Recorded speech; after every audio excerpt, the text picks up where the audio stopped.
Magandang araw po sa inyong lahat.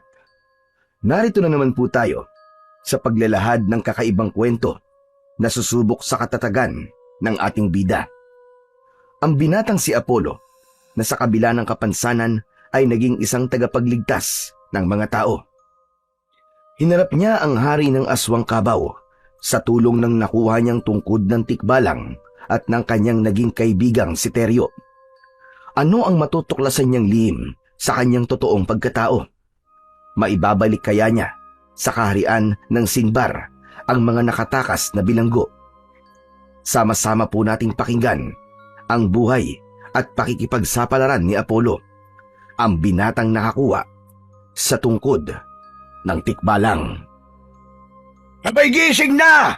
Tanghali na nakailata ka pa rin sa higaan! Buwisit na buhay to, oh!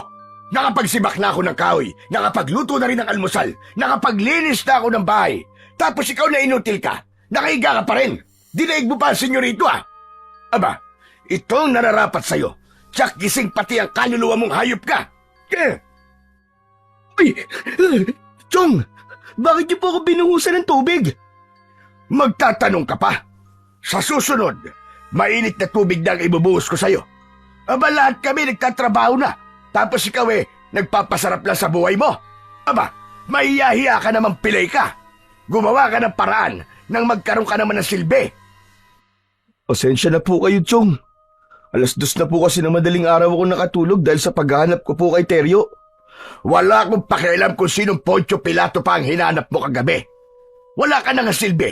Nagpapaabot ka pa ng tanghali sa higaan. Talagang wala kang pakiramdam sa mga kasama mo sa bahay. Pero Chong, dapat po hindi niyo na ako binuhusan ng tubig. Saka bakit po ba kayo nagagalit? Ginising na lang po niyo sana ako. Alam ko naman po na palamunin lang po ako sa bahay na to at alam ko rin po na pilay ako at walang silbi. Pero nagtatrabaho naman po ako para kahit papano po meron po ako maiabot sa inyo. Kaya bakit po kung makapagsalita kayo parang wala akong nagagawang tama? Talagang wala ka nagagawang tama, si Raulo. Ang lintik na to, sumasagot-sagot pa.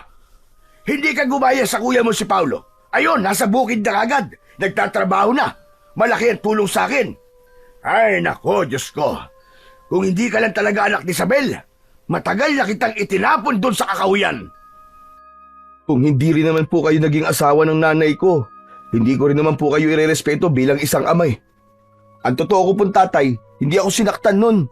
Ni dulo ng daliri niya, hindi po lumapat sa mukha ko. Pero kayo po na pangalawang asawa lamang ng aking ina, ay nagawa niyong saktan ako.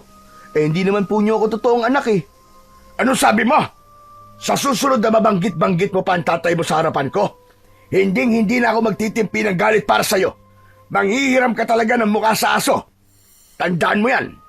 Ayusin mo ang sarili mo at pastulin mo ang kabayo. Malapit ko na siyang ibenta. May kakausapin na akong bibili sa kabayo mo. At saka kung may bibili lang din ng tao, matagal na rin kitang ibinenta. Hindi niyo po gagawin yan. Ako po may-ari sa kabayong yun . At hindi niyo po siya may bibenta sa iba. Wala po kayong karapatan sa alaga ko. Lintik na yan. Magmula na mapunta kayo mag-iina sa pamamahay ko, may karapatan na rin ako sa mga buhay nyo. Pati sa kabayo mo, Apollo. Dahil ako nagpapakain sa inyo lahat. Wala ka na magagawa. Nakahanap na ako ng bibili sa kanya. Hindi ako makakapayag. Siya na lamang nagmamalasakit sa akin. At alaala ko pa siya sa akin na matay na ama. Sinabing wag mo nang mabanggit-banggit ang tatay mo sa harapan ko . Talaga bang gusto mo masaktan, ha? Bakit po ba? Umaasa po ba kayo mapapalitan niyo ang pwesto ni tatay sa puso ni nanay? Nagkakamali ka. Dahil hindi ka marunong magmahal. Hindi ko nga po alam kung saan ka nang galing . Bigla na lamang kayo nagpakita sa bahay. 3 araw pagkatapos ng libing ng aking ama. Bantay sa lakay kayo, Chong! Dala ng matinding bugso ng damdamin, ang nakatayong si Mang Ben ay inilang hakbang lang ang paglapit sa binata. Piniga nito ng kamay ang bibig ni Apollo hanggang sa dumugo yun.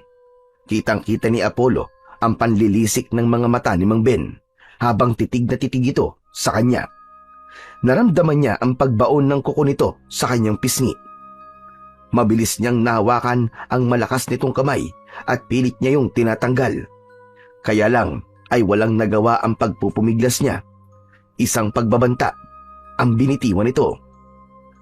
Sa susunod na hindi ka makinig sa akin, papatayin ko nanay mo sa harapan mo mismo. Naiintindihan mo? Sabay bitaw sa kanyang pisngi at layo sa kanyang harapan. Naramdaman niya ang pamamanhid ng kanyang bibig, pero matapang niyang sinalubong ang tingin nito. Hindi niyo magagawang saktan ng nanay ko dahil ako mismo ang papatay sa inyo pag ginawa niyo yun. Tandaan mo yan. Ano magagawa ng isang pilay na kagaya mo? Ni pagtayo nga sa iyong mga paa ay hindi mo magawa ng maayos. Kailangan mo pa ng saklay na kahoy para lamang may umalalay sa iyong pagtayo. Sayang, dapat 2 paa na ang napilay sa iyo para tuluyan ka nang nawala na silbi. Alam mo bang ang ginagawa ko sa mga taong kumukontra sa mga gusto ko? Pinapatay ko at dinadala ko sa isang lugar na walang makakatulong. Hinahayaan kong mamatay. Wala pong silbi ang pagbabantaan niyong yan, Mang Ben. Hindi ako natatakot dahil sanay na ako mag-isa. Huwag niyo lang susubukan saktan ng nanay ko dahil pinapangako ko sa inyo, pagsisisihan niyo ang gagawin niyo. Tama na, Satsat. Tumayo ka na dyan at magtrabaho ka na. Pastulin mo ang kabayo mo nang malaki ang ibayad nila sa akin. Isang malakas na paghalakhak ang narinig ni Apollo nang tumalikod sa kanya si Mang Ben.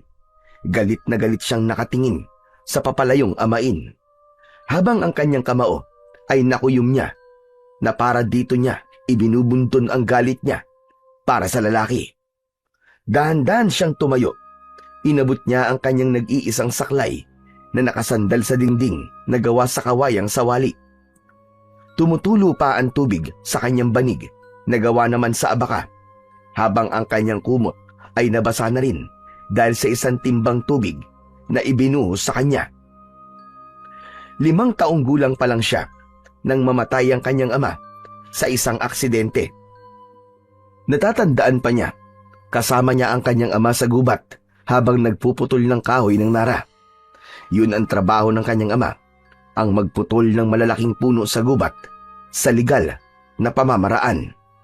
Kaya lang, dahil sa kagustuhan niya na sumama sa kanyang ama, napilitan itong isama siya. Hindi sinasadyang inatake sila ng mababangis na hayop sa gubat, at dahil bata pa siya noon, nadaganan siya ng mga kahoy kaya napilay ang isa niyang paa. Sa kasamaang palad, iniligtas siya ng kanyang ama kaya ito ang nabagsakan ng malaking kahoy na nara. Halos hindi makilala ang kanyang amang si Mang Soren nang matagpuan ng mga rescuer dahil nadurog ang katawan nito sa lakas ng pagkakabagsak ng katawan ng puno ng nara. At nakita nga niya ang kabayong si Teryo na nakahiga rin sa kanyang tabi. May sugat din ito sa binti at inakala ng mga tao ay alaga yon ni Mang Soren. Magmula ng araw na yon ay palagi niyang nakakasama ang kulay itim na kabayo, pero lumayo rin ang loob ng kanyang kuya Paulo sa kanya. Palagi siya nitong inaasar at kung minsan ay sinasaktan siya.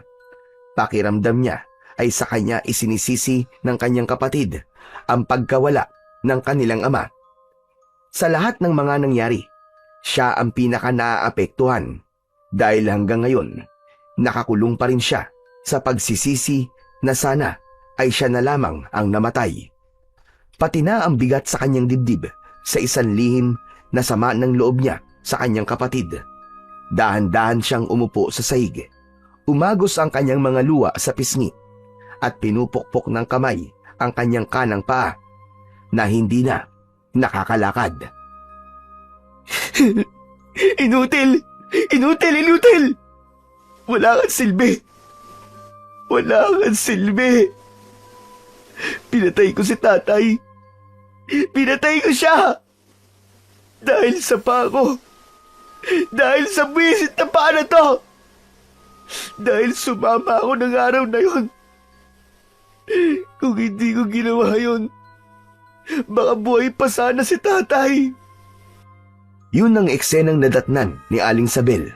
Gulat na gulat itong napatingin sa nakaupong si Apollo habang walang tigil na sinasaktan ang sarili. Mabilis itong lumapit sa kanya at pinigilan ang kanyang kamay. Anak! Anak, ano ka ba? Itigil mo yan! Ano bang ginagawa mo? Bakit mo sinasaktan ang paa mo? Bitiwan niyo po ako, Nay! Pabayaan niyo ako! Hindi po ba tinutil ako? Walang silbi?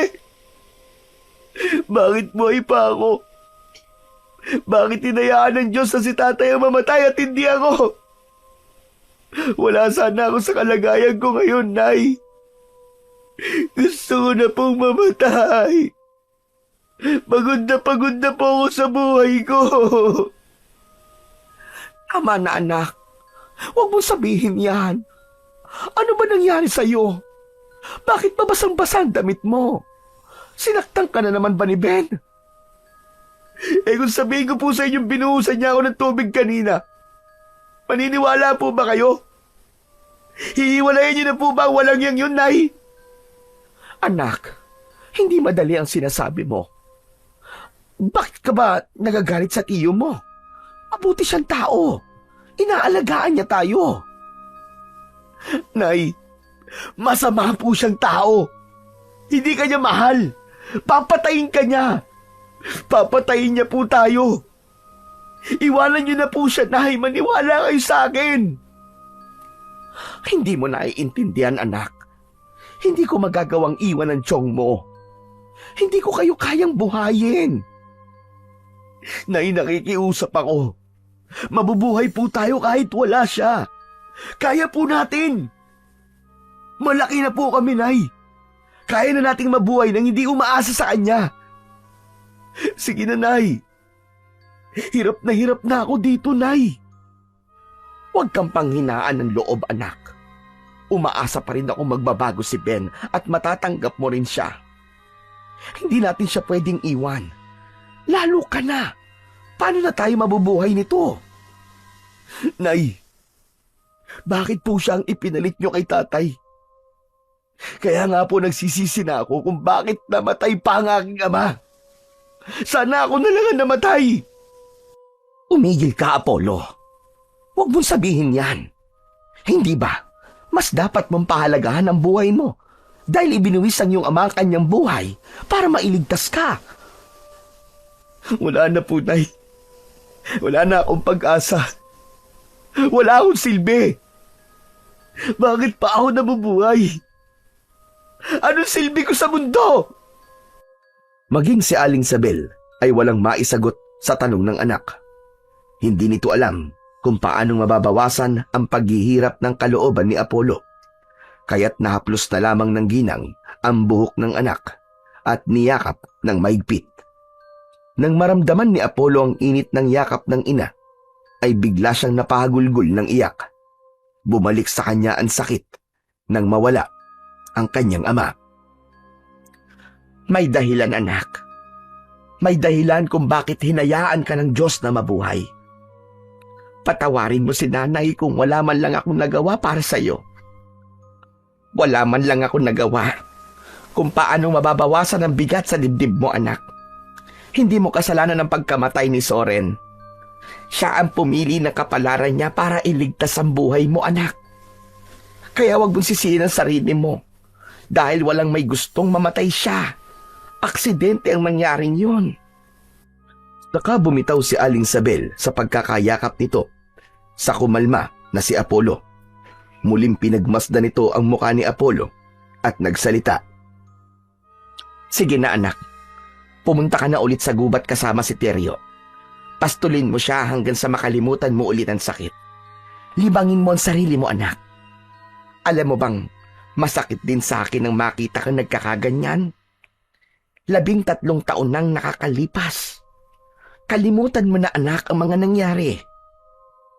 Nay, paano ko pong kalilimutan si tatay? Araw-araw ko pong nakikita ang balikong paa. 18 taong gulang na po ako, pero ang paa ko, hindi kagaya sa kabila kong paa. Para po akong araw-araw na pinaparusahan. Magagawa mo rin yun, anak. Makakalimutan mo rin ang tatay mo. Umiwas ka muna kay Ben nang hindi kanya palaging sinasaktan. Gayahin mo ang Kuya Paulo mo. Malapit silang dalawa sa isa't isa kasi sinusunod niyan lahat ng gusto ng Tiyo Ben mo. Matatanggap mo rin siya na siya na ang bago kong asawa at bagong ama mo. Sa isip ni Apollo ay hindi mangyayari ang sinasabi ng kanyang ina tungkol sa pagtanggap niya kay Mang Ben. Sa una pa lang ng pagkikita nila at pagtira nito sa bahay nila dati, mabigat na ang loob niya sa pangalawang asawa ng kanyang ina. Hindi siya makapaniwalang 3 araw lang ang lumipas ay nagawa na kagad ng kanyang ina na maghanap ng bagong asawa. Pero hindi niya magawang magalit sa kanyang ina. Sa lalaki siya nagagalit dahil pakiramdam niya sinamantala ni Mang Ben ang kahinaan ng kanyang ina. Nang umalis na ang kanyang ina sa loob ng kanyang silid, ay mabilis din siyang nagpalit ng damit.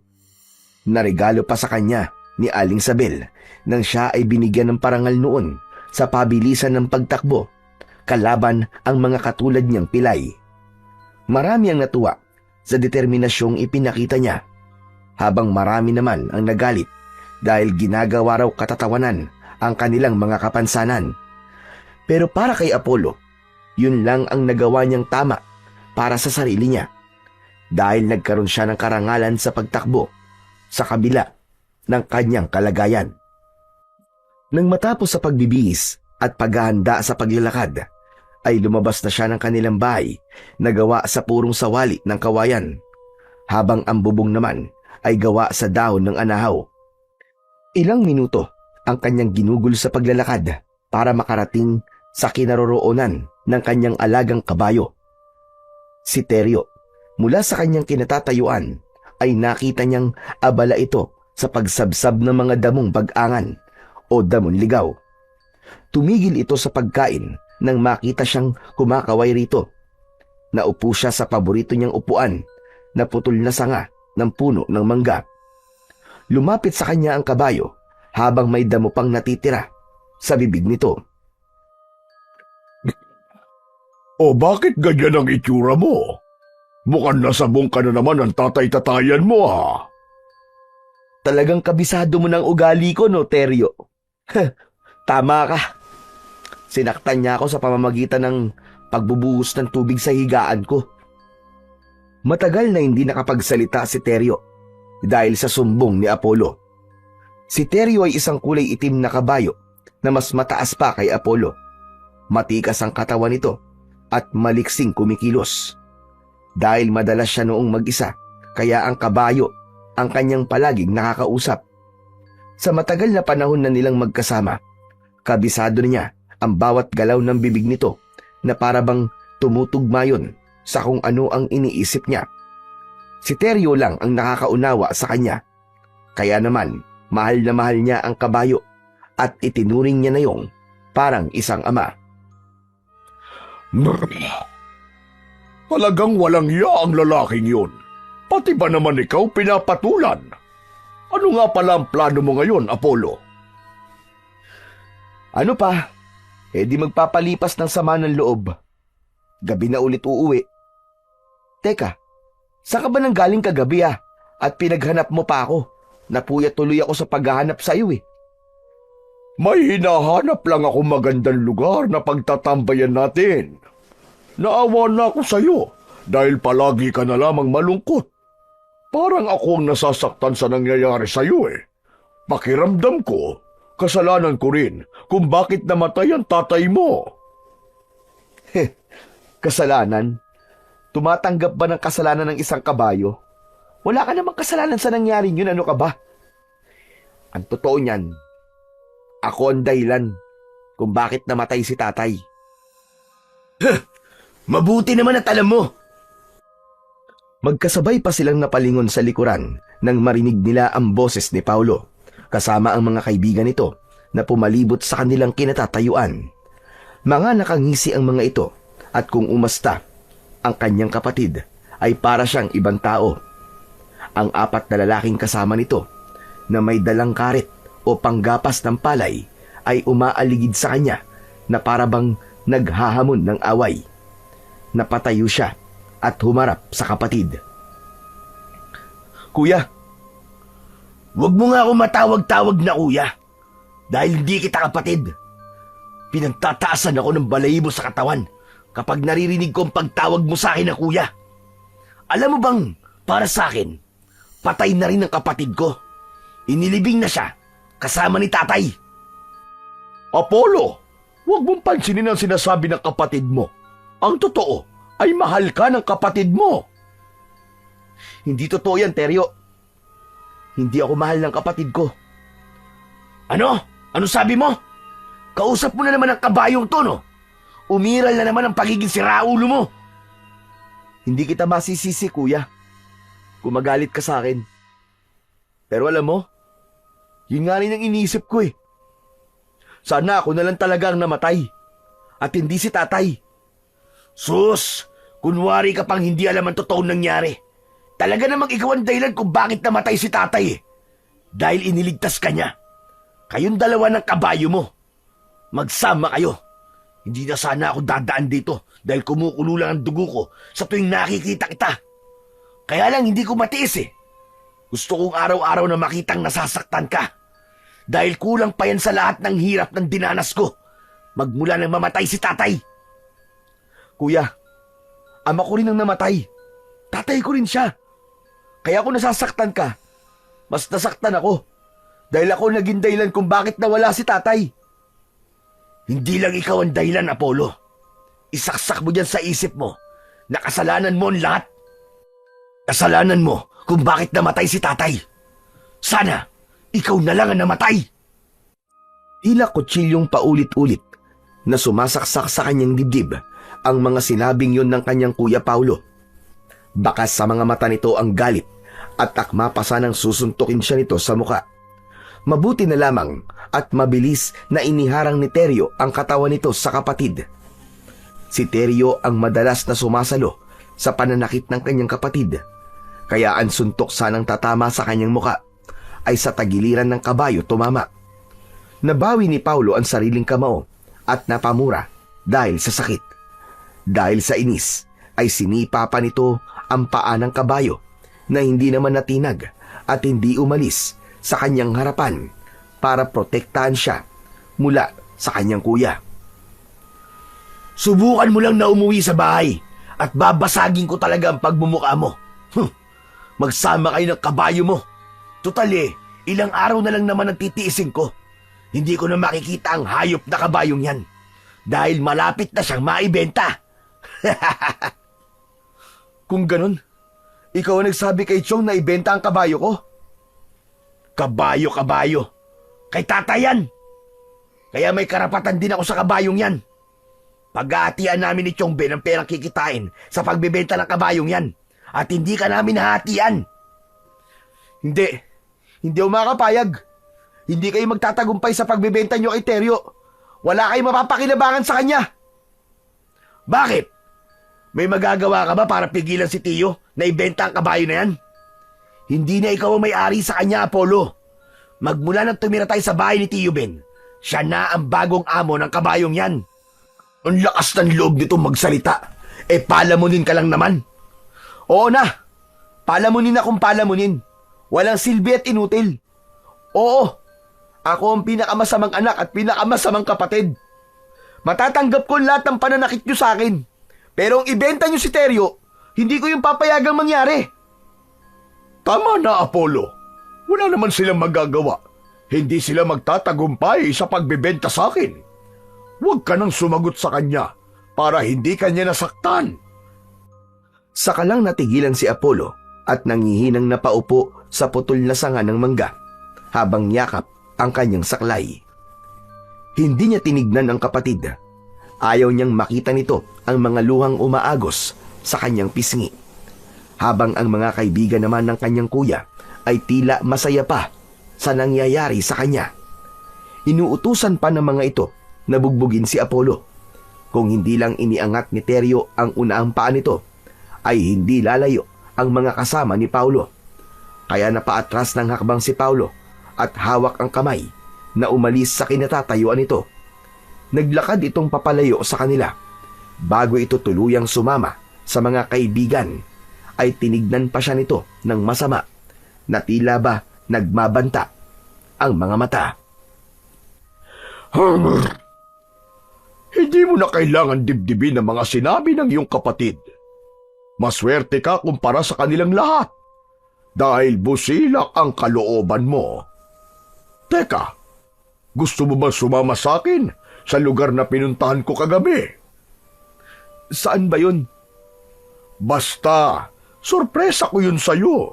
At sabi ko kapag masama na naman ang loob mo, dadalhin kita sa lugar na yun.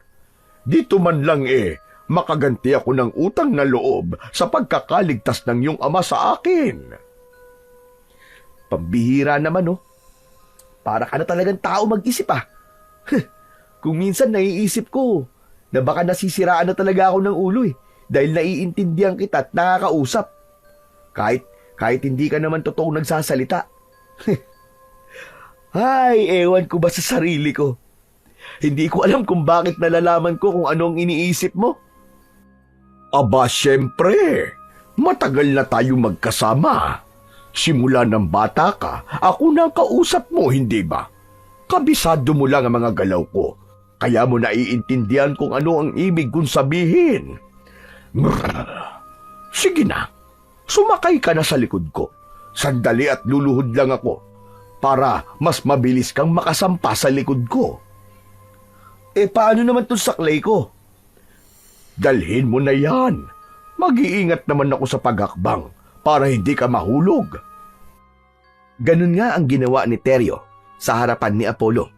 Ibinaba nito ang katawan para makasampa siya sa likod ng kaibigang kabayo. Nagsimula itong maglakad at nag-usap habang tinatahak ang daan, papasok sa kagubatan. Alam mo bang meron akong alam tungkol sa mga mahika? Mukhang gumagaling na ang kakayahan mong manlibang ng tao katulad ko, Teryo. Ano ba tungkol sa mahika? Mahika o kapangyarihan, kakayahang tataglayin ng magkakamit ng agimat, butya at kung ano-anong mga bagay na kinakapitan ng malakas na kapangyarihan. Pero ang pinakamalakas na kapangyarihan sa lahat ay ang tungkod ng isang tikbalang. Aba.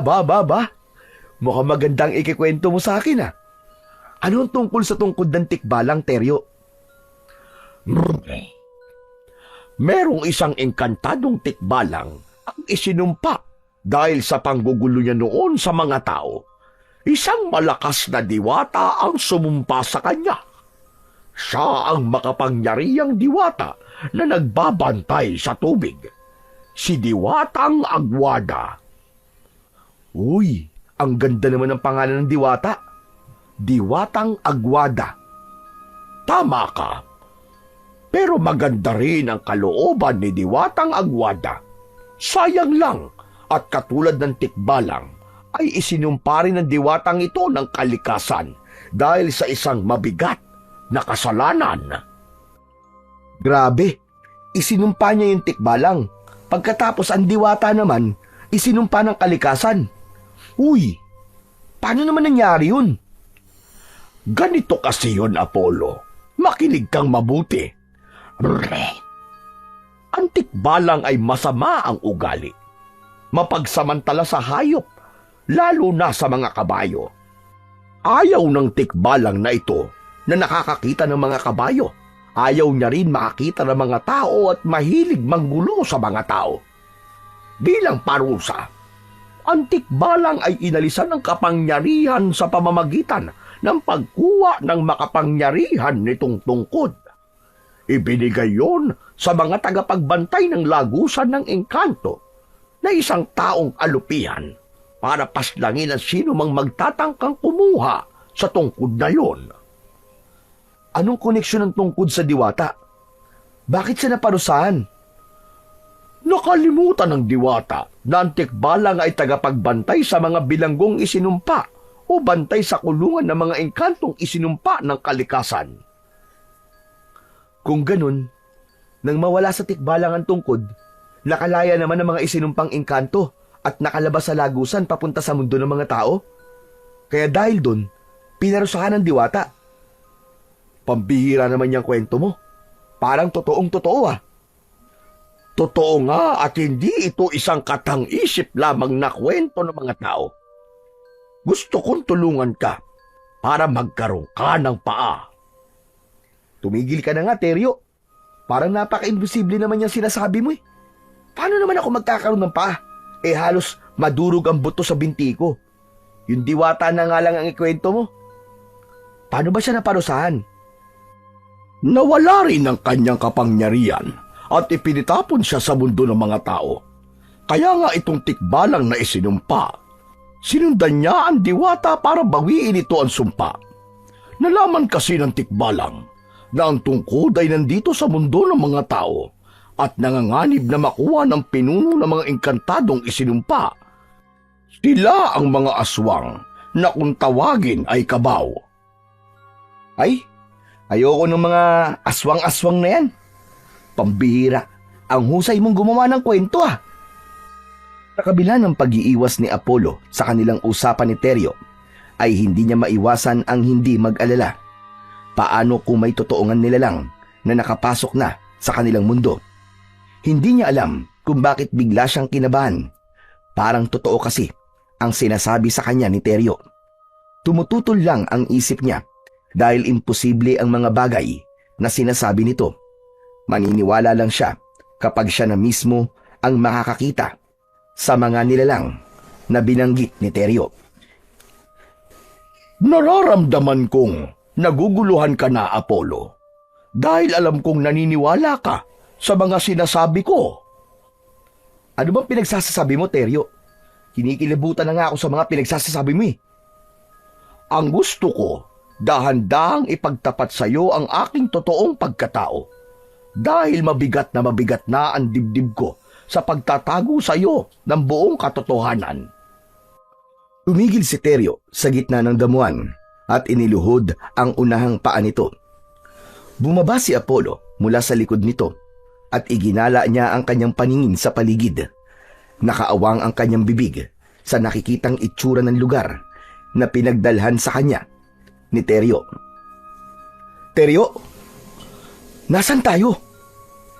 Ito na ang lugar ng Sinbar, ang mundo ng mga tikbalang at mga diwatang nangangalaga sa kalikasan. Hoy Teryo, tumigil ka ah. Hindi magandang biro to. Ito ang sinasabi kong lugar na matagal ko nang hinahanap at ngayon ko na ulit natagpuan. Pagmasdan mo ang paligid, hindi ba't kakaiba? Tama si Teryo, dahil ang simoy ng hangin ay sariwa at mabango. Nagmumula yon sa malalaking bulaklak ng iba't ibang klaseng halaman.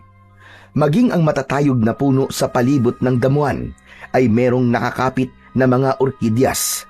Sa mga sanga naman ay maraming mga ibon na may iba't ibang kulay ang nakadapo.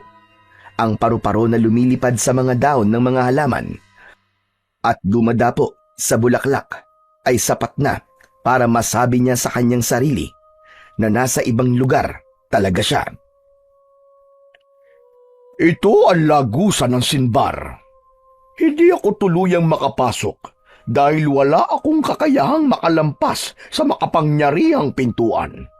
Isa na akong ganap na kabayo ngayon. Kung ganun, ikaw yung tikbalang na naparusahan? Tikbalang ang totoo mong pangalan? Oo, patawarin mo ko, Apollo. Idinaan ko lang sa kwento para hindi ka matakot sa akin.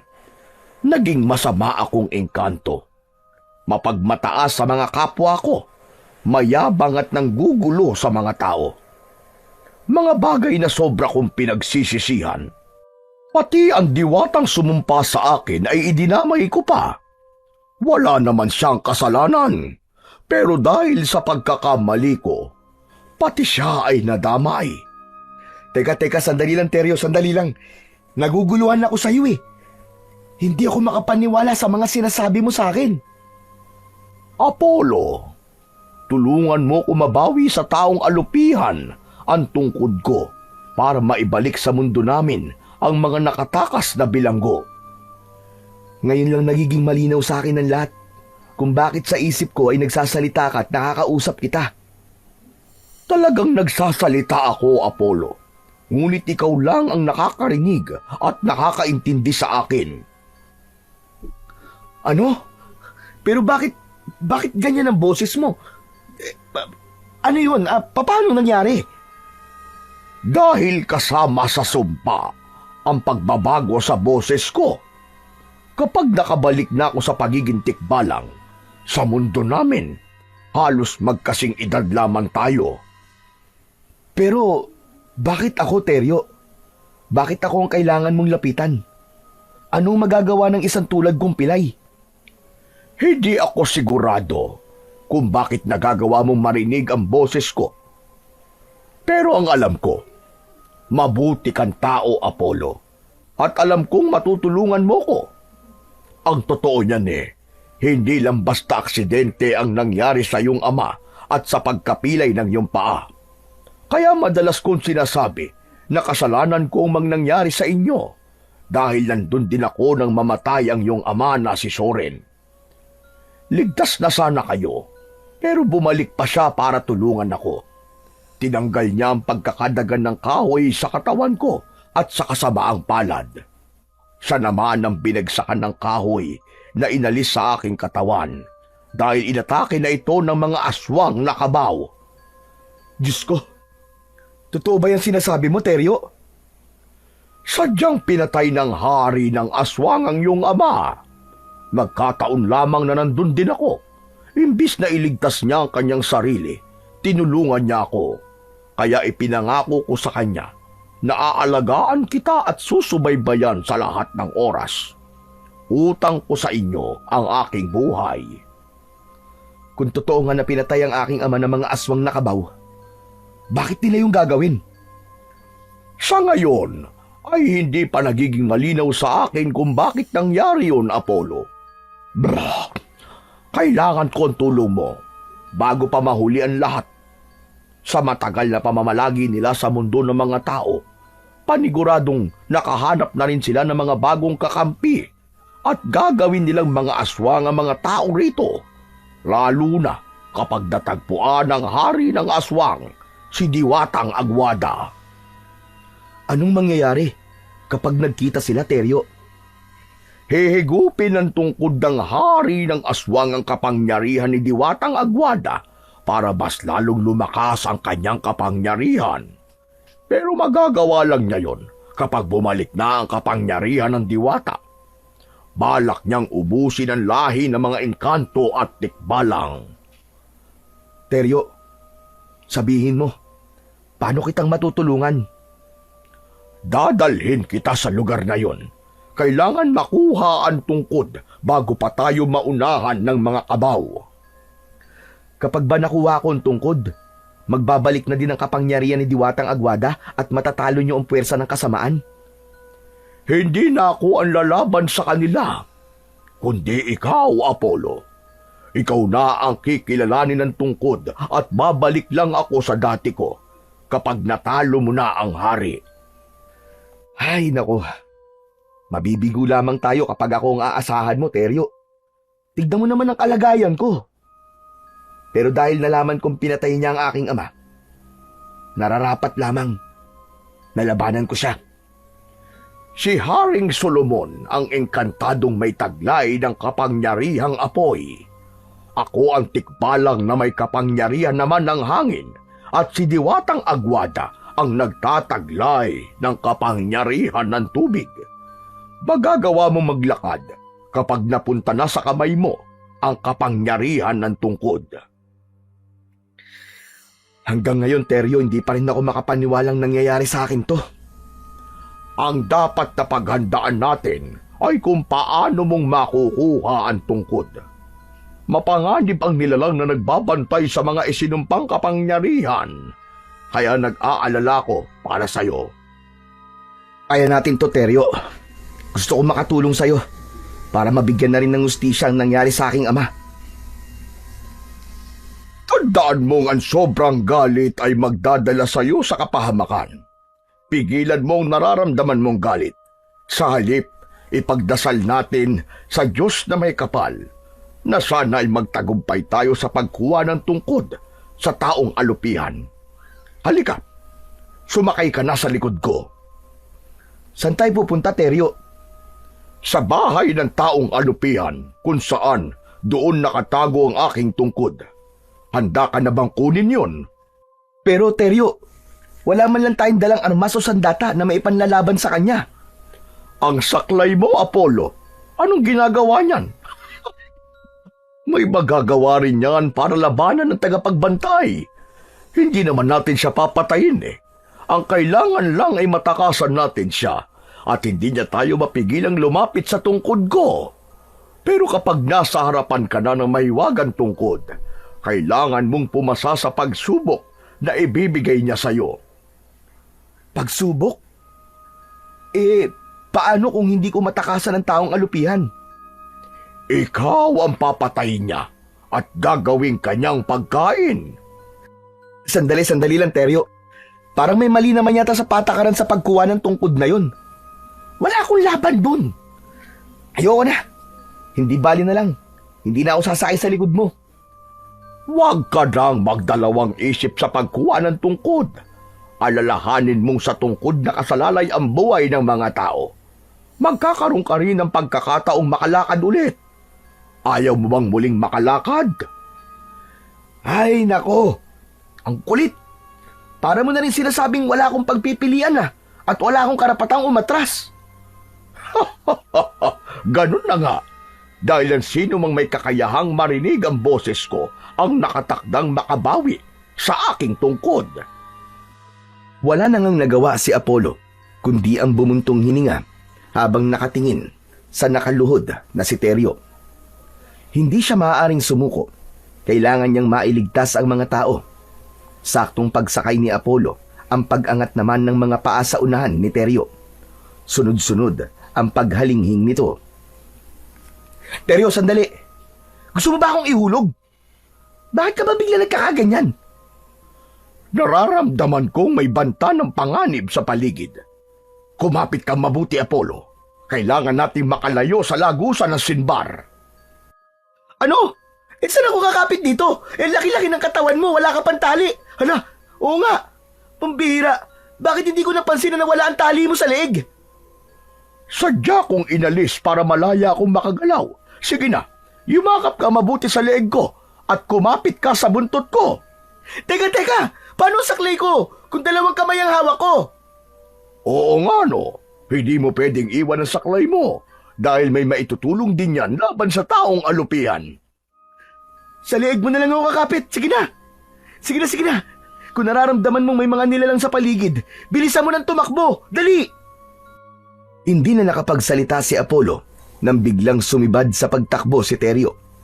Hindi siya makapaniwalang mabilis tumakbo si Teryo dahil nasanay siyang dahan-dahan lang ito sa pagtakbo. Tila nararamdaman niya ang takot sa bawat paghalinghing ng kabayo. Diretso lamang ito sa pagtahak sa daan habang ang malakas na hampas ng hangin sa mukha ni Apollo ay nakakaramdam siya ng konting hapdi. Hindi niya na narinig na nagsalita si Teryo. Ang narinig na lamang niya ay ang malalim nitong paghinga, pati na ang ingay ng pagtama ng paa nito sa lupa. Maya-maya pa ay naisip niyang lumingon sa kanyang hulihan dahil bigla niyang narinig ang maraming yabag ng mga paa na sumusunod sa kanila. Halos manlaki ang mga mata ni Apollo nang makita ang mga nakasunod na kalabaw. Taong kalabaw na ang itsura ay sa tikbalang din. Ilan tinutukoy kong mga kabaw? Taong kalabaw na may lahing tikbalang dahil mga kauri ko sila na isinumpa dahil masasama silang nilalang. Diyos ko, para sila mga demonyong aswang na umahabol sa atin. Ang kanilang mga ulo ay sa kalabaw na panay ang singa ng kulay itim na usok mula sa kanilang ilong. Nakakatakot ang kanilang mga itsura, Teryo. Habang ang leeg hanggang bewang ay sa tao. At ang nakakakilabot sa kanilang anyo, kalahating kalabaw din ang katawan nila. Pero, bakit ba nila tayo hinahabol? Dahil naaamoy nila ako. Alam nilang taga-Sigbar din ako. Papatayin nila ako. Kaya kumapit ka ng mahigpit. Kailangan nating makalayo sa kanila. Sa bilis ng takbo ng kabayo, ay tila hindi na nararamdaman ni Apollo na lumalapat pa ang paa nito sa lupa. Para na silang nakalutang sa hangin habang ang kanilang mga buhok ay nililipad ng hampas ng hangin. Mas hinigpitan ni Apollo ang pagkakakapit niya sa leeg ni Teryo. Ipinikit niya ang kanyang mga mata dahil halos wala na siyang makita.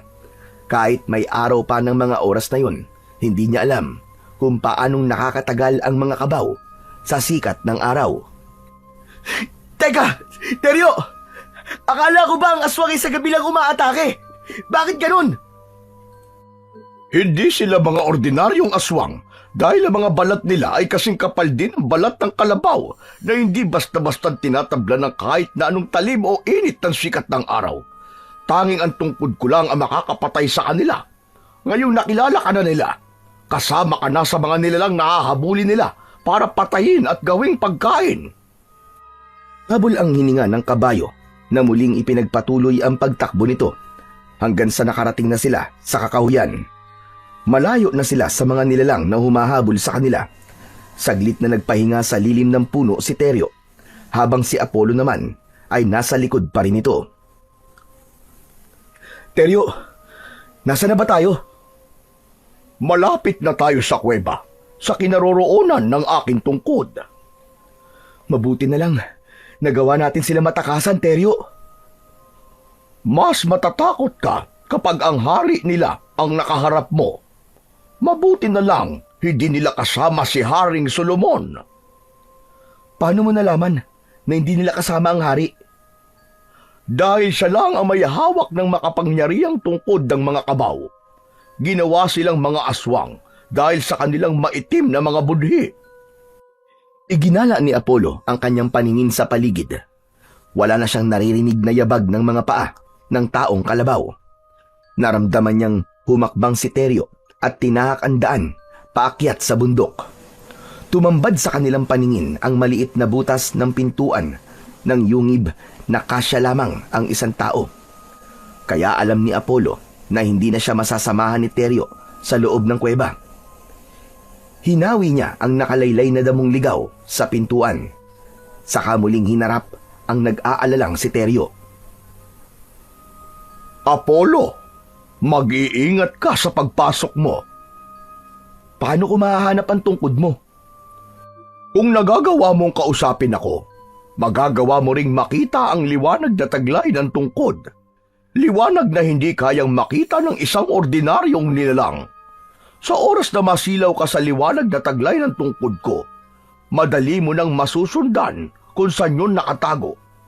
Talasan mo lang ang pakiramdam mo at ang iyong paningin.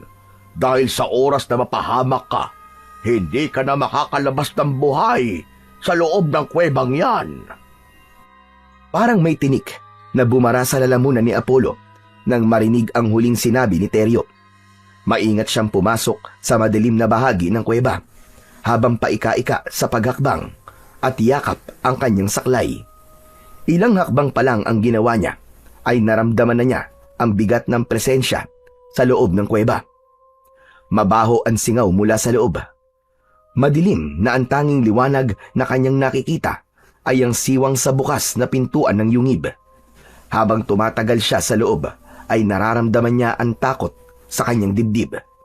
Lalo na, may mga beses na naririnig niya ang sitsit na parang maraming tao ang nasa paligid. Sa konting liwanag na kanyang nakikita, ay halos mapatalon siya sa sobrang gulat nang bumagsak sa kanyang harapan ang kalansay ng isang tao at nagkalat ang mga buto nito sa mabuhanging sahig ng kuweba. Diyos ko! Ano ba itong napasok mo? Tama pa ba to? Halos mapaigik sa sobrang sakit ng paa si Apollo dahil ilang minuto na siyang naghahanap sa kinaroroonan ng tungkod ay wala pa rin siyang makita. Hanggang sa napako ang kanyang paningin sa isang kristal na nakalubog sa dingding na bato ng kuweba. Nakatulong yon para makita ang buong sulok ng kuweba. Maya-maya pa ay naramdaman niyang parang uminit ang buong paligid. Bumaho rin ang singaw ng hangin na parabang nabubulok na laman. Kasunod ang huni ng sitsit sa kanyang likuran. Dahan-dahan siyang humarap para tignan ang nagmamay-ari ng malaking anino.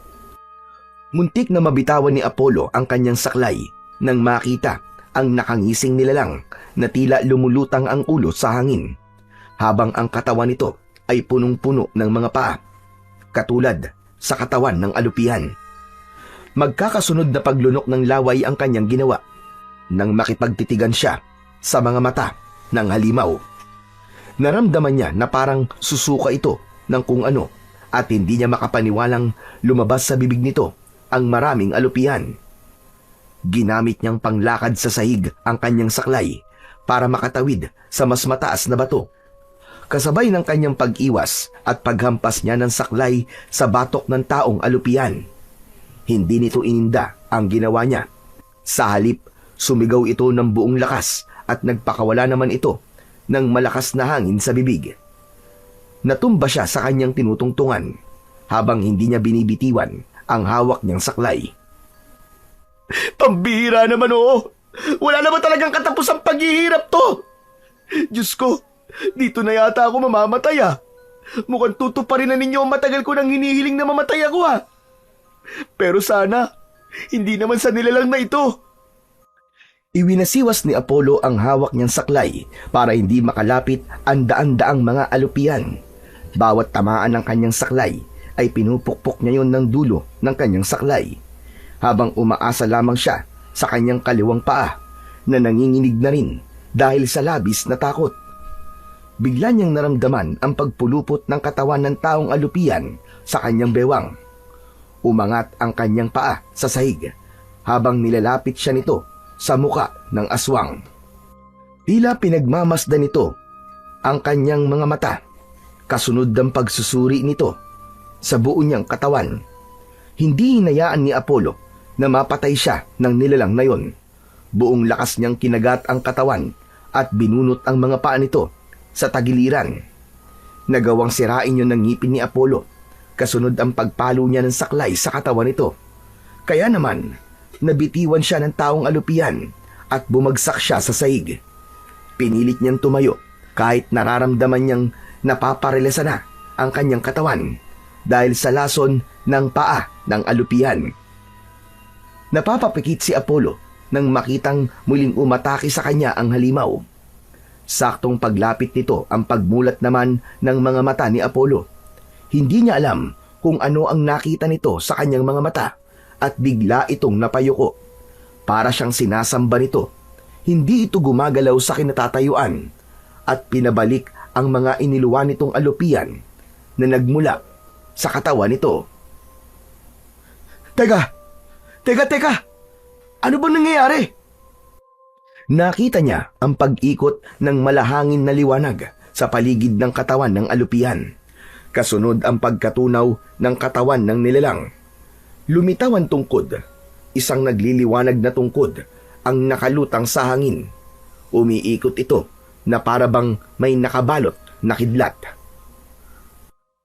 Kung ganun, ang taong alupian ang tungkod at ito ang kanyang pagsubok. Pero bakit kaya tumingin muna siya sa aking mga mata bago siya nalusaw? Nakakunot ang noon ni Apollo na muling tumingin sa nakalutang na tungkod. Nilapitan niya ito at akma na sanang hahawakan nang bigla siyang tumalsik sa dingding ng kuweba. Tumama ang kanyang likod sa matulis na mga bato kaya nahirapan siyang tumayo.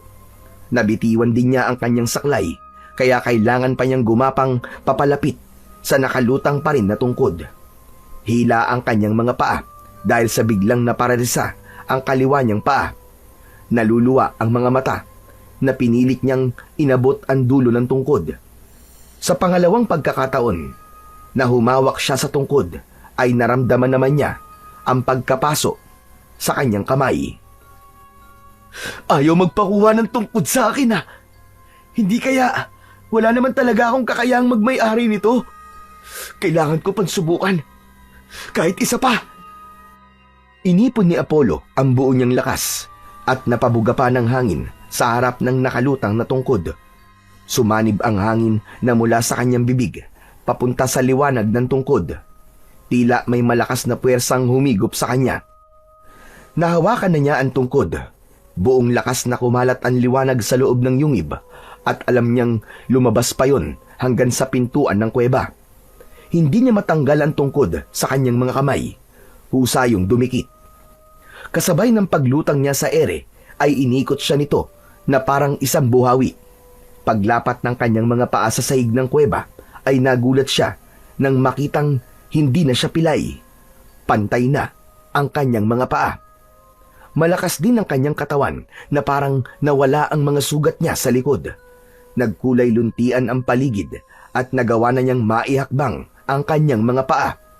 Naiiyak na napayakap siya sa tungkod na dala niya hanggang naglaho ang liwanag at naging isang ordinaryong kahoy ang tungkod. Yun ang pumalit sa kanyang saklay.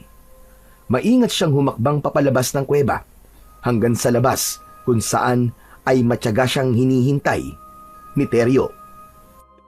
Teryo! Teryo, nagawa ko! Nagtagumpay ako! Nakuha kong tungkod! Humalinghing muna si Teryo bago lumapit sa nakatayong si Apollo. Masaya itong nagpaikot-ikot ng takbo dahil sa wakas ay nagawa na niyang magkaroon ng paa. Halos hindi siya makapaniwala sa malaking himalang nangyari sa kanya. Bigla niyang naalala ang kanyang ina. Matutuwa ito kapag nalaman itong nakakalakad na siya. Hindi nga ako nagkamali. Ikaw lang pala ang makakakuha sa aking tungkod. Pero nagulat talaga ako kanina. Hindi ko alam na ang tungkod na to ay ang alupiyang nagbabantay sa sandata mo, Teryo. Sobrang hirap ng naranasan ko bago ko nakuha ang tungkod na yan. Ang ipinagtataka ko lang kung bakit bigla siyang yumuko nang tumingin siya sa mga mata ko. Parang sinamba niya ako. Hindi ko alam kung paanong nangyari yon, Apollo. Kahit ako ay naguguluhan din sa pagkatao mo. Hindi ako makapaniwalang may taglay kang kapangyarihan kahit wala ka pang sandata. Sa palagay ko, may mga bagay pa tayong matutuklasan sa pagkatao mo. Baka naman isa akong aswang. Baka nakagat ako noon. Imposible, dahil iniharang ni Soren ang katawan niya para hindi ka malapitan ng mga kabaw. Teka, sandali lang. Akala ko ba kapag nakuha ko ng tungkod, ay babalik ka na sa dati? Dahil hindi pa tapos ang misyon, hindi pa na ibabalik ang mga naisumpang engkanto sa kaharian ng Simbar. Pagkatapos ng mga nangyaring ito sa akin, hindi na talaga ako mananakit ng mga kapwa ko nilalang sa kaharian namin. At hindi ko na rin pakikialaman ang buhay ng mga tao. Sobrang laki ng nagawa kong kasalanan. Dahil sa mga sinabi mo, magiging mabuti na rin akong tao na mangangalaga sa kalikasan. Ngayong nasa akin na ang tungkod, maibabalik na natin sila sa kaharian nyo. Simula pa lang ito ng laban, Apollo. Ang kapangyarihan ng tungkod ay protektahan ka laban sa pinuno ng mga aswang. Hindi nila malalaman na makapangyarihan ng iyong tungkod, pero ikaw, makikita mo ang totoong anyo ng aswang kahit na ito ay nagpapanggap na tao. Kaya madali mo silang mapapatay nang hindi nila namamalayan. Teka, sinabi mong nagpapanggap na tao? Hindi ko alam na may ganyang kakayahan ng kabaw. May kakayahan silang mamuhay na parang isang normal na tao, Apollo. Lalo na kapag gusto nilang lumapit sa taong nais nilang biktimahin. Kumakain din sila ng pagkain ng tao, pero mas uhaw sila sa dugo at laman ng tao. Hindi sila takot sa bawang o kahit na anong pangontra sa aswang, dahil hindi naman sila taga rito sa mundo ng mga tao. Takot ang kabaw sa liwanag ng tungkod. Pero habang nasa normal na kahoy ang tungkod, hindi nila mararamdaman ang lakas ng kapangyarihan nito, lalo na kapag nasa anyong tao sila. Talaga palang hindi madaling matalo ang hari ng mga aswang. Parang gusto kong makita si nanay at si Kuya Paulo ah. Mabuti pa nga dahil natitiyak kong hinahanap ka na nila. Teka, bakit parang ang bilis naman yatang dumilim ng paligid? Hindi mo lang napansin na madilim dahil malinaw ang iyong paningin. Tara na, kailangan na nating umalis sa lugar na ito. Hindi na ibinaba ni Teryo ang huling bahagi ng katawan nito dahil mataas na tumalon si Apollo para makasakay sa likod ng kabayo. Dala ang kanyang tungkod. Mabilis na tumakbo ang kabayo at sa isang iglap ay nagbago ang kulay nito. Ang dating kulay itim, ngayon ay kasing kulay ng gatas. Maputing-maputi ang balahibo at makintab ang katawan na parang nawala ang bumabalot na itim sa katawan ng kabayo. Teka!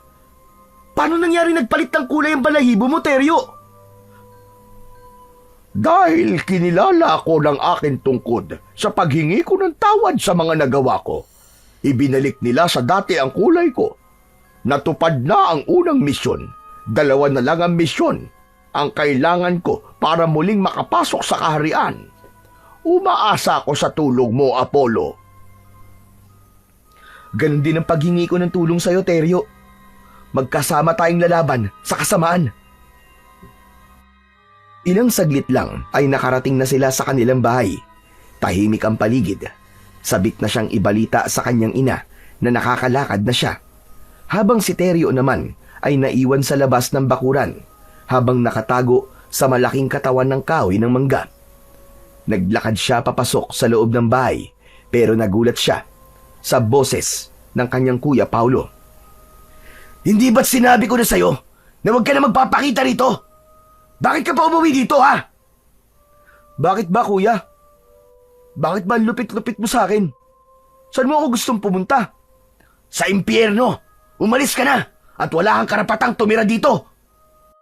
Hindi nito napapansin na hindi nasaklay ang hawak ni Apollo. Kailangan pa rin niyang magpanggap sa kapatid na pilay siya, maging sa kanyang pangalawang ama.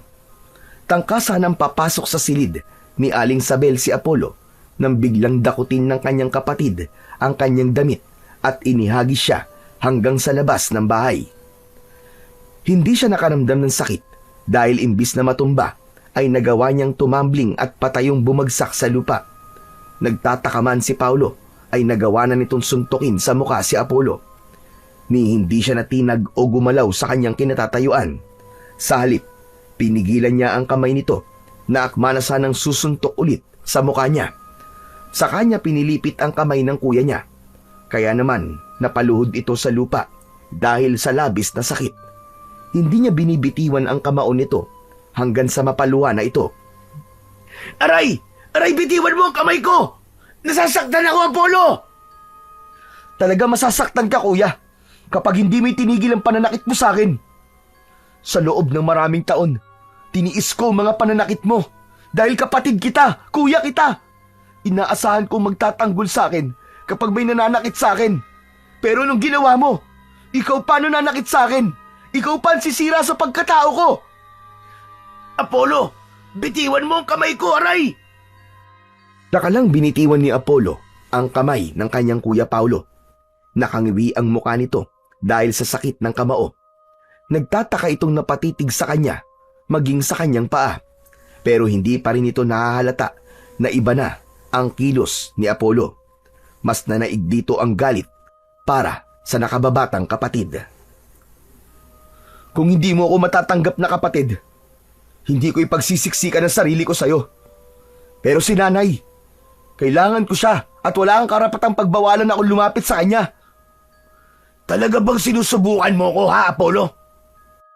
Muling tumayo si Paulo at inatake nito ng suntok si Apollo, pero bawat pag-atake nito sa kanya ay naiiwasan niya na parabang hangin sa bilis. Kasabay ng pag-iwas ni Apollo kay Paulo, ang kontroladong suntok sa tiyan nito ang iginanti niya. Alam niyang hindi na isang ordinaryong lakas ang taglay niya, kaya sinikap pa rin niyang hindi masyadong masaktan ang kanyang kuya. Bumagsak sa lupa si Paulo. Sa kanya ito kinausap. Ikaw ang panganay, kuya. Ikaw ang nakakatanda. Kaya dapat marunong kang lumagay sa kalagayan mo. Gumawa ka na mabuti para irespeto kita. Mahal kita, kuya, dahil kapatid kita. Kaya kung hindi ka titigil sa ginagawa mo, hindi na rin kita ituturing na kapatid. Hayop ka! Kung makapagsalita ka, kala mo kung sino ka. Eh, ikaw naman ang pumatay kay tatay eh. Hindi ko siya pinatay. Pinatay siya ng mga aswang at alam ko ang lahat. Alam ko na rin na nandun ka ng mga oras na yun. Pero iniwan mo kami ni tatay, di ba? Sarili mo lang ang ligtas mo. at naghanap ka ng masisisi. Huwag ka na magkunwari, kuya. May kasalanan ka rin dahil iniwan mo kami. Ilang taong kong itinago sa dibdib ko. Pero naaalala ko pa rin nung oras na iniwan mo ko. Pero sumusobra ka na. Hindi na tama tong ginagawa mo. Parang hindi mo ako kapatid kong ituring. Dala ng galit ay iniwan ni Apollo ang nakahigang kapatid. Nawala ang galit sa mukha ni Paulo at napahagulgol ito ng iyak habang nakasubsob ang muka sa palad. Habang si Apollo ay tinungo ang silid ng ina, ngunit nakaramdam siya ng kaba nang napansin niya na tahimik ang loob ng silid. Dahan-dahan niyang hinawi ang kurtina ng kwarto, subalit wala ang kanyang ina roon. Bumalik siya sa labas ng bahay kung saan ay nakita niyang nakatayo na ang kanyang kuya habang pinipispisan ang narumihang damit. Nasaan si nanay, kuya? Nasaan si nanay? Ano bang klaseng tanong yan? Wala si nanay sa kwarto niya. Huwag mong sabihin hindi mo alam kung nasaan si nanay. Tanungin mo si Tio Ben. Hindi ko alam kung saan nagpunta si nanay. Ikaw kasalanan mo kapag umalis si nanay. Paniguradong hinahanap ka niya sa pinagpastulan mo ng kabayo. Ano? Hindi siya dapat pumunta sa gubat ng mag-isa. Hindi yun pupunta sa gubat ng mag-isa. Kung nakita ka niya kaagad, baka isinama niya si Tio Ben. Pambihira ka ring anak, no? Hindi ka man lang nag-aalala para kay nanay. Bakit ako mag-aalala? May kasama naman yun. Isa pa, kasalanan niya. Alam naman niyang gabi na pero umalis pa rin siya para hanapin ka. Ikaw ang dapat na mag-alala dahil kapag may nangyaring masama kay nanay, talagang mapapatay na kita. Mas lalong lumakas ang kaba sa dibdib ni Apollo nang marinig ang sinabi ng kanyang kuya. Inilinga niya ang kanyang paningin sa buong paligid, subalit puro kadiliman lang ang nakikita niya. Hindi na siya mapakali. Hindi na niya maintindihan ang nararamdamang takot, lalo na nang mahagip ng kanyang mga mata ang lalaking papalapit sa kanilang kinaroroonan. Humigpit ang kapit niya sa kanyang tungkod dahil ang nakikita niyang nilalang ay ang kanyang Tio Ben, isang nakakatakot na nilalang na merong 2 sungay. May hawak itong tungkod na parang gawa sa isang baging. Kasunod ang malakas na paghalinghing ng kabayo sa labas ng bakuran. Tama si Teryo. Makikita niya na ang mga nilalang na nag-aanyong tao. Nagkunwari siyang hindi niya nakikita ang totoong itsura ng kanyang Tio Ben. Naluluwa ang kanyang mga matang pigil ang galit. Wala ang kanyang ina. Hindi nito kasama at malakas ang kutob niyang may ginawa na itong masama sa kanyang ina. Tio Ben, nasan po si nanay? Hayop ka! Pagkatapos mong hindi umuwi ng maaga, magtatanong ka kung nasa ng nanay mo. Umalis siya mag-isa. Hinanap ka ron sa gubat. Hindi totoo yan. Hindi nawawala si nanay. Ilabas mo siya. Nasaan si nanay? Hindi ko nga alam. Hinanap ko rin siya. Bakit ba nagkakaganyan ka, ha? Kung talaga nag-aalala ka para sa nanay mo, hanapin mo. Hindi yung ako lang ang naghahanap sa kanya. Halos bumaon ang kuko ni Apollo sa kanyang palad sa pagtitimpi na wag suntukin ang halimaw. Malinaw niyang nakikita ang tunay nitong itsura kahit pa nasa katauhan nito ni Mang Ben. Matagal na pala nilang kasama ang hari ng mga kabaw. Kaya pala pinatay nito ang kanyang ama para makasama nito ang kanyang ina. Lahat ay bumalik sa isip ni Apollo. Ang tunay na dahilan kung bakit pinatay ni Mang Ben ang kanyang ama ay dahil sa pagmamahal nito sa kanyang ina. Humalinghing ng matagal si Teryo at iniangat nito ang unahang paa. Alam nitong ang hari ay nasa kanyang harapan. Nag-aalala itong baka hindi siya makapagpigil at maipakita sa lalaki ang tunay niyang kapangyarihan. Mga buwisit! Uuwi rin yun kapag walang nahanap na anak. Tumabi ka nga! Umalis ka na sa harapan ko! Magsama-sama kayong mga walang hiya! Nilampasan lang ni Mang Ben si Apollo na nanginginig ang katawan dahil sa labis na galit. Nahabol niya ito ng tingin hanggang sa pagpasok nito sa loob ng kanilang bahay. Pero nagulat siya nang bigla niyang naramdaman ang kamao ni Paulo sa kanyang muka. Ngunit nabaling lang ang kanyang muka sa ibang direksyon at nasakta ng kapatid sa pagkakasuntok sa kanya. Nagtataka itong napatingin sa kanya na para bang Napansin na nito na may nagbago sa kanya. Sandali! Papanong? Itinulak siya ni Paulo habang nakatingin sa kanyang mga paa. Nakita nito na naitutungtong na niya sa lupa ang kanyang pilay na paa. Nanlalaki ang mga mata nitong napatitig sa kanya, kasabay ng paglapit ng kabayong si Teryo. Nakakalakad ka na? Paanong nangyari yun? Mahabang kwento, kuya. Ang mahalaga ngayon ay mahanap natin muna si nanay. Pero teka, naguguluhan ako eh. Wala nang pero-pero, kuya. Hanapin na natin si nanay. Nasa panganib siya. Hindi tao ang kasama natin si Mang Ben. Maniwala ka sa akin. Malakas ang kutob kung alam niya kung nasan si nanay. Anong pinagsasasabi mo, Apollo? Paanong hindi tao?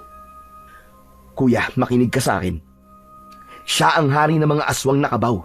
Isinumpa siya ng kanilang mundo, kaya naririto siya sa lugar natin. Kumukuha siya ng enerhiya sa mga buntis at babaeng may malilinis at busilak na puso. Si nanay, kasama siya sa susunod na bibiktimahin. Hoy! Anong pinag-uusapan nyo, ha? Tatayo na lang ba kayo dyan? Hindi nyo hahanapin ang nanay nyo? Pwes, ako ang hahanap sa kanya. Hindi ako susuko hanggat hindi ko siya nakikita. Oh, narito palang kabayo eh. Itali nyo na yan at nakahanap na ako ng bibili dyan. Kukunin na lang yan bukas. Hindi sila sumagot. Nakatingin lang sila sa nagsasalitang si Mang Ben. Kumunot ang noo nito na iniwan silang nakatingin habang habol ng tanaw ang lalaki. Nakita mo ba, Apollo? Hindi siya halimaw. Mahal niya si nanay. Narinig mo ba mga sinabi niya? Sabihin mo sa kanya, Apollo, na humawak sa kamay mo at makikita niya ang totoong itsura ng lalaking yon. Kaya lang, baka matakot siya at lalong masira ang naiisip kong plano. Kuya, pagmasdan mo maigi si Mang Ben, ha? At hawakan mo ang kamay ko. Ano ba sinasabi mo? Kuya, bilisan mo, sumunod ka na lang. Dahan-dahang umawak sa kamay niya si Paulo at tumingin sa naglalakad na si Mang Ben. Ganun na lamang kabilis ang pagbitaw ni Paulo sa kanyang kamay at napaupo pa ito sa lupa dahil sa labis na takot. Nanginginig ang katawan nitong sunod-sunod ang paglunok ng laway habang nakatingin sa nakalayo ng si Mang Ben. Diyos ko! Paano nangyari yun, Apollo? Bakit siya may mga sungay? At apat ang paa niya? Para siyang tikbalang, ngunit hindi kabayo, kundi isang kalabaw. Tama ka, kuya. Dahil siya nga ang hari ng kabaw, ang mga isinumpang mga engkanto. Sila ang katumbas ng mga demonyo sa lupa natin. Kaya kailangan nating mailigtas si nanay. Nasa panganib siya. Paano natin gagawin yun? Saka, saan galing ang kapangyarihan mong makita ang mga nilalang na nagpapanggap na tao? Dito, kuya. Sa hawak ko na to. Isa itong tungkod na hawak ng isang makapangyarihang tikbalang na nagbabantay sa lagusan at kulungan. Ipinahiram niya ito sa akin. Kapalit ng tulong ko rin sa kanya para makabalik siya sa kanyang dating anyo. Sumakay na kayo sa likod ko at susundan natin siya hanggat hindi pa siya nagpapalit ng anyo. Sige na, wala nang oras. Kailangan mahanap natin ang nanay niyo. Mabilis na sumakay ang magkapatid sa likod ni Teryo. Saka mabilis na tumakbo papasok sa kagubatan. Habang si Apollo naman ay panay ang linga sa paligid. Itaas mo ang tungkod, Apollo, at makikita natin ang daan na nilakaran ni Ben para makasunod tayo sa yabag ng kanyang paa. Ilang minuto ang lumipas. Nang makita niya ang liwanag mula sa tungkod, ay lumitaw ang yabag ng paa ni Mang Ben sa lupa. Papunta yun sa lugar kung saan ay naroon ang lagusan. Ito na nga ba ang sinasabi ko? At balak na nilang alayan ng buhay ng tao ang lagusan para makapasok sila ng hindi namamalayan ng aming haring kalikasan. Dito tayo maghintay. Magmasid na muna tayo sa gagawin nila. Bumaba sa kabayo si Apollo. Ganon din si Paulo na walang imik na nakatingin sa maraming tao na nakapalibot sa lagusan. Para kay Apollo, lahat ay mga halimaw na ang tingin niya. Pero nang magbago ang mga anyo nito bilang isang mga taong kalabaw, ay iba pa rin ang taglay nitong mga itsura. Mas nakakatakot ang kanilang mga ngipin. Ang sungay ay mahahaba na anumang oras kapag ginamit ay kayang bumutas ng katawan ng tao. Nanlaki ang mga mata ni Apollo nang bumalot ang liwanag sa katawan ni Mang Ben. Lumitaw ang malaapoy nitong tungkod at nagulat siya nang bigla siyang higupin ng tungkod nito, papalapit sa kinaroroonan ng haring si Mang Ben. Hindi siya makagalaw habang lumulutang siya sa hangin. Apollo! Hayop ka! Bitiwan mo ang kapatid ko! Umalis ka na, kuya! Iligtas mo ang sarili mo! Hindi! Hindi kita hayaang patayin ng halimaw na yan! Nasaan ang nanay namin? Ilabas mo siya! Demonyo ka! Hindi nila makikita ang nanay niyo kahit kailan dahil sa akin na siya. Hindi na kayo makikilala bilang anak niya. Isasama ko na siya sa mundo namin. Pero bago yun, papatayin ko na muna kayong dalawa. Nagpupumiglas si Apollo.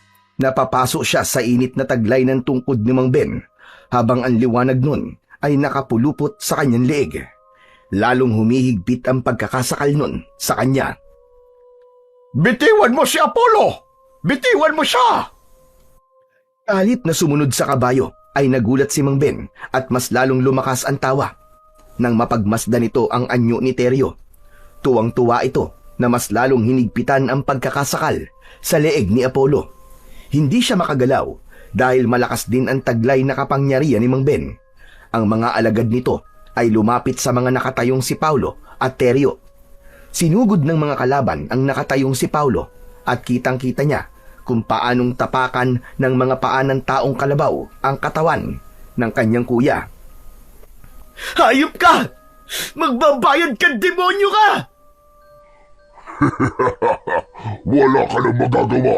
Isasama namin kayo sa mga biyag na iaalay namin para bumukas ang lagusan. Ngayong natagpuan ko na rin ang tikbalang na matagal ko nang hinahanap. Matagal ko na pala siyang nakakasama. Hindi ko naramdaman ang presensya niya. Sana pala, nagduda na ako nung unang nalaman kong nakakausap mo ang kabayo. Pero ngayon wala na. Wala nang makakaligtas sa akin. Inihagis si Apollo sa damuhan ng kapangyarihan ni Mang Ben. Naramdaman niya ang pagtama ng kanyang katawan sa katawan ni Teryo na nakikipaglaban sa mga aswang na kabaw. Tumayo siya at nilapitan niya ang walang malay na si Paulo. Kuya! Kuya, gumising ka, Kuya Paulo! Ililigtas pa natin si nanay! Gumising ka! Kuya! Nawalan lang siya ng malay, Apollo. Tulungan mo kung buhatin siya. Bilisan mo habang hindi pa nakakalapit ang mga alagad ni Ben. Dadaling ko si Paulo sa ligtas na lugar. Binuhat ni Apollo si Paulo at isinakay sa kabayo. Saka ito mabilis na tumakbo, papalayo. Naiwan siyang humarap sa nakatayong si Mang Ben. Panay ang halakak nito ng tawa nang makita ang galit sa mga mata ni Apollo. Hindi ko akalain na makukuha mong tungkod ng tikbalang. Wala kong kaalam-alam na nasa paligid ko lamang pala ang sisira sa aking mga plano. Kapag napunta sa akin ang tungkod na yan, ako na ang magiging pinakamalakas na nilalang sa aming kaharian, pati na sa mundo ng mga tao. Ha!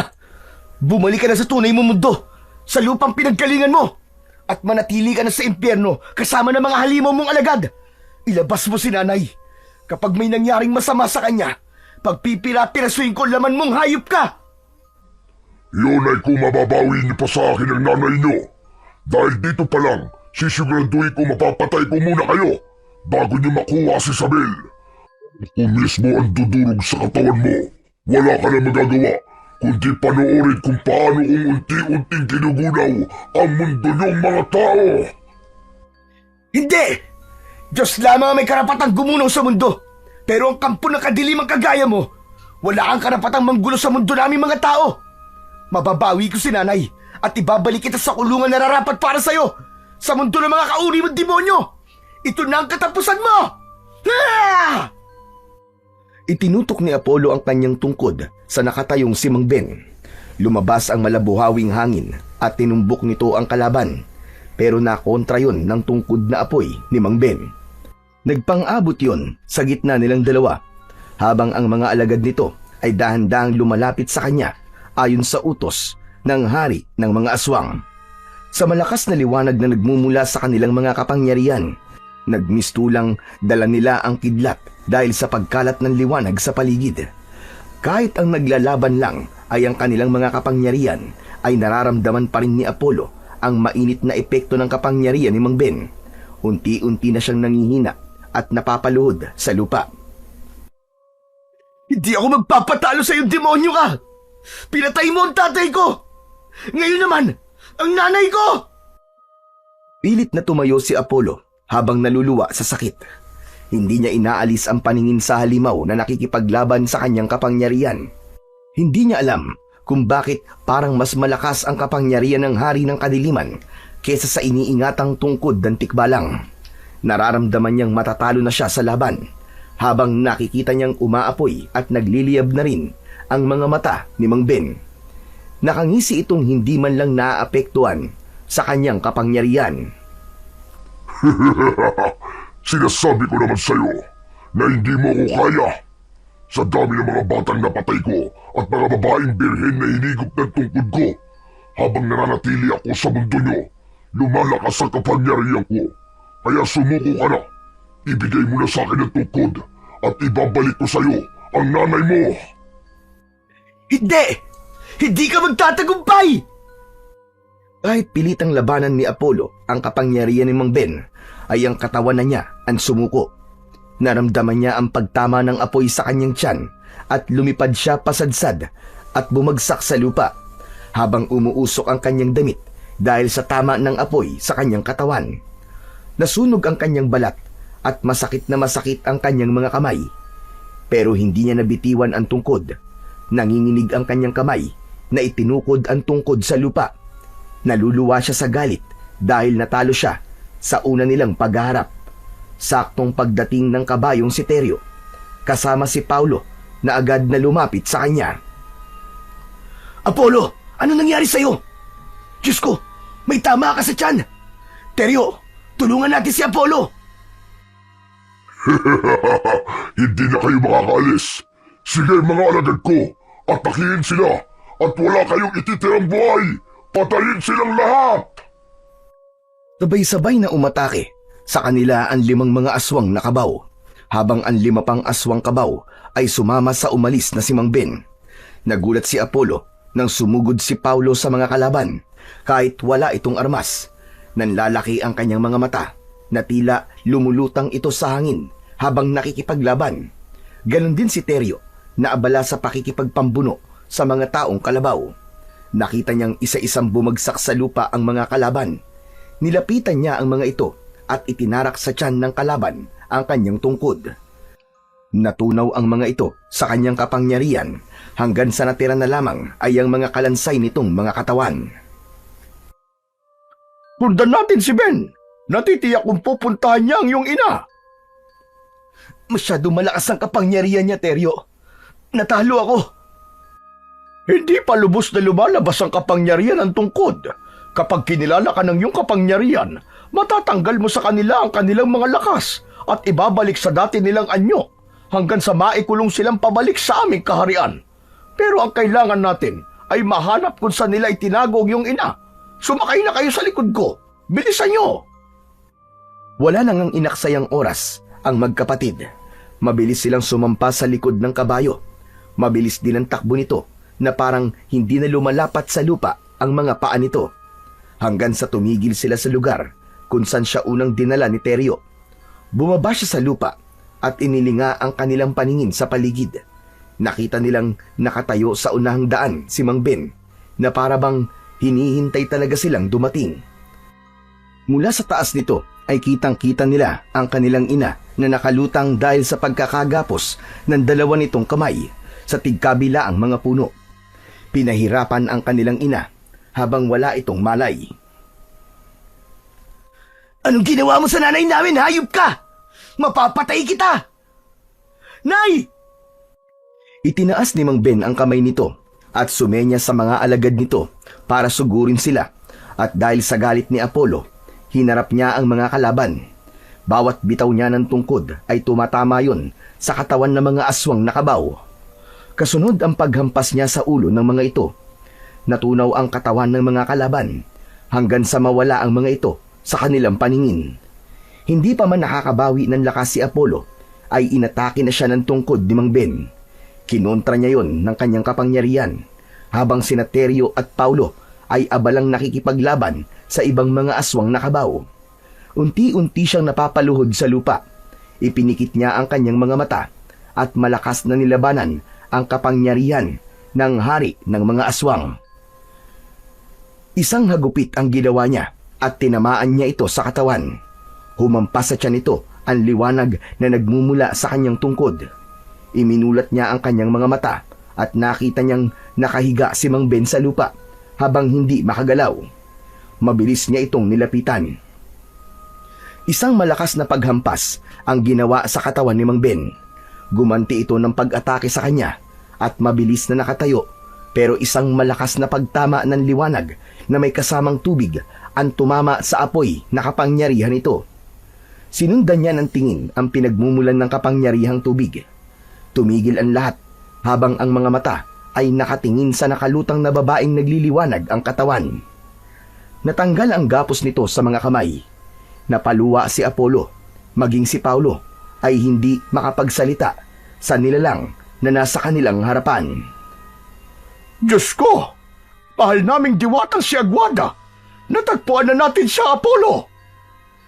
Si Diwatang Aguada ang aming ina? Paano nangyari yun? Paano siya ang aming ina? Hindi maaari to. Kung ganun, bumalik na ang kapangyarihan mo, Aguada. At ikaw pala si Isabel. Ikaw ang diwatang matagal ko nang hinahanap. Ang nakuha ng anak ko ang tungkod, bumalik na ang lahat sa akin, pati ang kapangyarihan ko. Kaya ibabalik ko sa dati ang mga halimaw na gumagambala sa mundo ng mga tao at nagpapahirap sa karamihan. 20 taon na akong naparusahan dahil sa maling desisyon ko. Hindi maaaring mangyari to. Mamamatay na muna ako bago niyo ko ibalik sa kaharian natin. Minahal kita, kaya sumama ka na lang sa akin. Tayo ang bagay. Tayo ang nararapat para sa isa't isa. Di ba ka talaga magmahal, Ben? Sakin ka, para sa kapangyarihan ng tungkod. Hindi tayo bagay, dahil masama ka. Papatayin mo rin ako para sa kapangyarihan ng tungkod mo. Hindi mo ako totoong minahal, kaya ito ang nararapat sa'yo! Mabilis na tumayo si Mang Ben at inatake ng tungkod nito ang kanyang ina na unti-unting bumababa sa lupa. Dala ng matinding pag-aalala, sama-sama nilang pinotrektahan ang kanilang ina at pinagtulungan nilang atakihin ito. Kaya pala si Paulo ay biglang nagkaroon ng pambihirang kakayahan dahil yun sa dugong nananalaytay sa kanyang mga ugat. Napasigaw sa sobrang sakit si Mang Ben nang tumama sa katawan nito ang pinagsamang hangin at tubig na kapangyarihan nila. Binalot ng liwanag ang buong katawan ni Mang Ben. Umangat ang katawan nito sa lupa hanggang sa bumagsak itong nakaluhod. Bilang isang kulay itim na tikbalang. Tumambad sa kanilang paningin ang nalusaw na tungkod nito at naglaho ang apoy sa mga mata nito. Isang mahinang tikbalang na walang lakas para tumayo. Natalo nila ito at sa isang kumpas ng mga kamay ni Aling Isabel, bumukas ang lagusan at dahan-dahang nawala sa kanilang paningin si Mang Ben. Indikasyon yun na naibalik na sa kulungan ang haring si Solomon o si Mang Ben. Samantalang si Teryo naman ay lumutang sa hangin at binalutan ng kulay berding liwanag ang katawan. Lumitaw ang totoo nitong itsura, saka dahan-dahang lumapat sa lupa. Yumuko ito sa harap ni Aling Isabel, habang sina Apollo at Paulo ay nakatingin lamang sa gwapong tikbalang. Matulis ang tenga nito at singkit ang mga mata. Ang kulay ng mga mata nito ay asul. Lumapit si Teryo kay Apollo at yumuko rin. Maraming salamat, Apollo, sa pagkakaligtas mo sa akin mula sa sumpa. Ang bihira! Ang pogi mo pala! Sayang at naging tikbalang ka. Kaya naman pala naging mapagmataas ka sa iba dahil angat ka sa kanilang mga itsura. Pero sana, matuto tayong makontento sa ating itsura. Maging sa ating mga katangian. Heto, ibabalik ko na sa iyo ang tungkod mo. Iniabot ni Apollo ang tungkod sa kaibigan. Tinanggap naman yun ni Teryo at hinubad nito ang suot na kwintas. Isinuot yun sa leeg ni Apollo. Yan ang gantimpala ko para sa'yo. Ang ibalik ang kakayahan mong makapaglakad.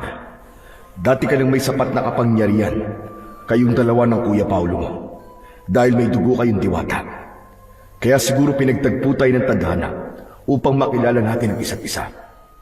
Ingatan mo ang mutya ng tungkod ng tikbalang. Sa ngayon, isang bato lang yan. Subalit may taglay ding kapangyarihan. Magpapaalam na ako, kaibigan, para makabalik na rin ako sa pamilya ko. Maraming salamat sa iyo. Tila naging hangin si Teryo nang maglaho ito sa kanilang harapan. Kasunod naman ang paglapit sa kanila ni Diwatang Aguada. Mga anak. Nay, iiwan mo na ba kami? Babalik na po ba kayo sa mundo nyo? Nay, wag po kayong umalis. Wag niyo po kaming iwan. Hindi ako aalis, mga anak. Tapos na ang misyon ko sa mundo namin. Nakabalik na rin si Teryo. Ang misyon ko naman ang dapat kong tapusin. Ang maging nanay ninyo. Bumalik na sa anyong tao si Aling Sabel. Halos malunod sa sobrang tuwa ang magkapatid nang yakapin sila ng mahigpit ng kanilang inang, si Diwatang Aguada.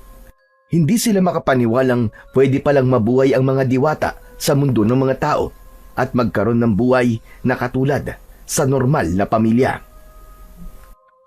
Kasama sa naging parusa ko, ang naging pagmamahal ko sa inyong ama. Kaya hindi ko yun pinagsisihan, kahit bawal yun sa aming mundo. Itong kapangyarihang tinataglay ko ay mananatiling nasa dugo natin. Naglaho ang liwanag na bumabalot sa kanilang napakagandang ina. Naging isang ordinaryong babae ito na halos maiyak sa sobrang saya. Nay, baka maparusahan po kayo ng Haring Kalikasan kapag nanatili ka po sa mundo namin. Hindi yun mangyayari, anak. Dahil magagampanan ko pa rin ang pagmamahal ko sa kalikasan kahit ako ay nandito sa mundo ng mga tao. Patawarin niyo po ako, Nay. Patawarin mo rin ako, Apollo. Sa kabila ng kasalanang nagawa ko sa iyo, mas nangibabaw pa rin ang pagiging magkapatid natin. Magkakasamang mag-iina na tinahak ang daan pauwi. Habang papalayo sa lagusan, ay napasulyap si Apollo sa pintuan ng kaharian ng Sinbar. Wala na ang magandang tanawin. Naging isang malaking puno yun ng balete. May nakalaylay na baging at maririnig ang huni ng mga ibon. Sa kasalukuyan ay walang nakakaalam kung ano ang totoong pagkatao ng mag-iinang Sinbar o mga nilalang na may lahing immortal. Kahit na makapangyarihan sila, nanatili ang kabutihan sa kanilang mga puso. Sila ang tagapagbantay sa lagusan ng Sinbar. Patunay lamang na walang maibubungang maganda ang pagtatanim ng kasamaan sa kapwa. Sa halip ay magdudulot lamang yun ng kaguluhan at kaparusahang nararapat sa kanilang mga kasalanan. Palagahan ang bawat nilalang at bigyang karapatang mabuhay ng payapa. Panatilihin ang pagmamahal, lalo na sa iyong kapatid. So yun mga idol, sana po ay nagustuhan nyo ang ating kwento para sa araw na to. Ngayon naman po, ay dumako na po tayo sa inyong pinaka-nire-request at pinaka-hinihintay na shoutout portion. Pasensya na po pala sa mga hindi ko po masa-shoutout ngayon. Pero sa mga susunod pong kwento, ay pipilitin ko pong maibigay na po ang inyong request na shoutout. Ano pa pong hinihintay natin? Heto na po. Shoutout po kay Beverly Refil. Shoutout po kay Bernardita de la Cruz. Shoutout po Arnold Salazar. Shoutout po Beverly Carbajosa. Shoutout po Bruce Anthony Samonte. Shoutout po Ramil Fariolin. Shoutout po Crisilin Cabingon. Shoutout po Crispulo Dayaan 2737. Shoutout po kay Jerome Monda. Shoutout po Turta Talong. Shoutout po Angelo Dizon. Shoutout po kay Megan Mostoles. Shoutout po kay @Loosely5692. Shoutout po Jeffrey Zamora. Shoutout po Alvin Arpon. Shoutout po kay Alvin Arpon na taga Pagbilao, Quezon. Shoutout po Ruby Caballero. Shoutout po kay Alma Naong. Shoutout po kay Rowena Enriquez. Muli po, maraming salamat po sa inyong walang sawang suporta at pakikinig ng mga kwentong aswang at katatakutan sa aking munting channel na The Voice Addict at Apong Isaac.